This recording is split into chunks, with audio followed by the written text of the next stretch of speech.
దేశంలో మళ్ళీ లాక్డౌన్ రాబోతుందా? మోడీ గారు ఒక ప్రసంగంలో మాట్లాడుతూ కరోనా లాంటి భయంకరమైన సిచ్యువేషన్ వస్తే దాన్ని మనందరం కలిసి ఎలా ఎదుర్కోవాలి, అసలు మన దేశంలో డీజిల్, పెట్రోల్, ఎల్పీజీ వంటి క్రైసిస్ రాబోతుందా? వస్తే ఎదుర్కోవడానికి మోడీ గారి ప్రభుత్వం ఎలాంటి ప్రణాళిక సిద్ధం చేసింది? ఇరాన్ ఇంకా ఇజ్రాయెల్ యుద్ధం కారణంగా భారత్తో పాటు ప్రపంచ దేశాలకి ఏదైనా నష్టం జరుగుతుందా? ఒక ఇంటర్వ్యూలో అబ్దుల్ బసిత్ పాక్ కమిషనర్ చిల్లరగారు మాట్లాడుతూ ఢిల్లీ ఇంకా ముంబై మీద వరుసగా అటాక్ చేస్తామని ఎందుకు అన్నాడు. ఈ వీడియోలో చాలా డీటెయిల్డ్గా ఎక్స్ప్లెయిన్ చేస్తా. ఈ వీడియో మీకు వాల్యూ అనిపిస్తే లైక్ అండ్ కామెంట్ చేయండి. మీరు చేసే లైక్ అండ్ కామెంట్ మాకు ఎంతో సపోర్ట్. ఇక టాపిక్లోకి వెళ్ళిపోదాం. మోడీ గారు ఒక ప్రసంగంలో మాట్లాడుతూ కరోనా సమయంలో మనందరం ఎలా కలిసికట్టుగా ఉన్నామో ఇప్పుడు కూడా అలాగే ఉండాలని గుర్తు చేశారు. కరోనా సిచ్యువేషన్ అనగానే అందరిలో ఒక భయం మొదలైంది. అంతగా భయపడాల్సిన అవసరం ఏమీ లేదని కరోనా అనే పదాన్ని కేవలం ఉదాహరణగానే మాట్లాడారు. కానీ ఎంతో కొంత ఎనర్జీ క్రైసిస్ ఇంపాక్ట్ ఉండొచ్చు. ఇంకొంచెం డీటెయిల్గా తెలుసుకోవడానికి ప్రయత్నం చేద్దాం.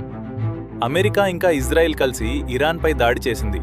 దీనితో ఇరాన్ తిరిగి అమెరికా మీద దాడి చేసే అంత టెక్నాలజీ తన దగ్గర లేక అమెరికాకి ఎకానమీని క్రియేట్ చేస్తూ మిత్ర దేశాలుగా ఉన్న గల్ఫ్ కంట్రీస్ మీద దాడి చేసింది.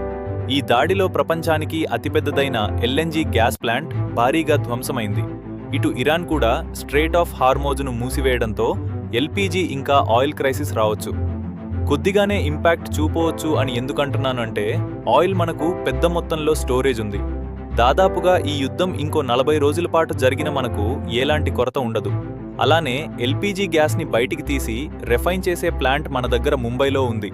కానీ అది ఇంతకుముందు 30% మాత్రమే వెలికి తీసేవారు. కానీ క్రైసిస్ నుండి బయటపడడానికి ఎల్పీజీ తయారీని ఇంకో 30% పెంచారు. దీనితో ఎల్పీజీ క్రైసిస్ చాలా తక్కువగా ఉండే అవకాశం ఉంది. ఇరాన్ ఇంకా అమెరికా యుద్ధం కారణంగా ప్రపంచ దేశాలతో పాటు భారత్కి కూడా కొంచెం నష్టం జరుగుతుంది.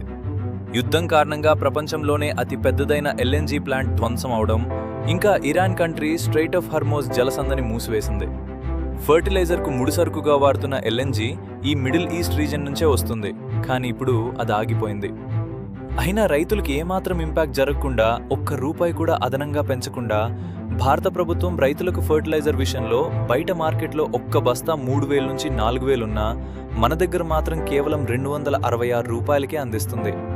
ఫర్టిలైజర్ విషయంలో ఎలాంటి ఇబ్బంది జరగకుండా ఉండాలని భారత ప్రభుత్వం డిసైడ్ అయినట్టు తెలుస్తుంది. ఎల్ఎన్జీ గ్యాస్ అనేక ఇండస్ట్రీస్ అయిన paint, textile, glass production, boilers heat చేయడానికి, ఎలక్ట్రిసిటీ తయారీకి కూడా వాడతారు. పాకిస్తాన్ దగ్గర న్యూక్లియర్ వెపన్స్ ఉన్నాయని, వాటితో అమెరికాకి ఎప్పటికైనా ముప్పే అని అమెరికా ఇంటెలిజెన్స్ డైరెక్టర్ తులసి గారు ఒక ఇంటర్వ్యూలో మాట్లాడారు.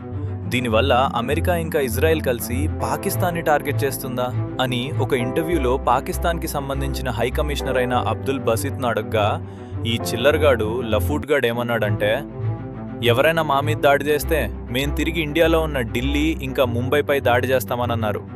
ఇలా చేస్తే మన ఇండియన్ ఆర్మీ ఊరుకుంటుందా? మనకున్న అడ్వాన్స్ ఏ డిఫెన్స్ సిస్టమ్తో ఒక చిన్న డ్రోన్ని కూడా మన ఇండియాలోకి ఎంటర్ కానివ్వదు.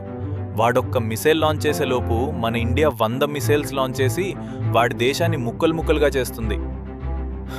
ఆపరేషన్ సింధూర్ లోదూర్లో మన దేశ ఆడబిడ్డలే పాకిస్తాన్కి నిద్ర లేకుండా చేసి పాకిస్తాన్ గుండెల్లో పుట్టించి వాడు ఊహించలోపే వాడి దేశాన్ని తగలబెట్టేసి వచ్చేశారు.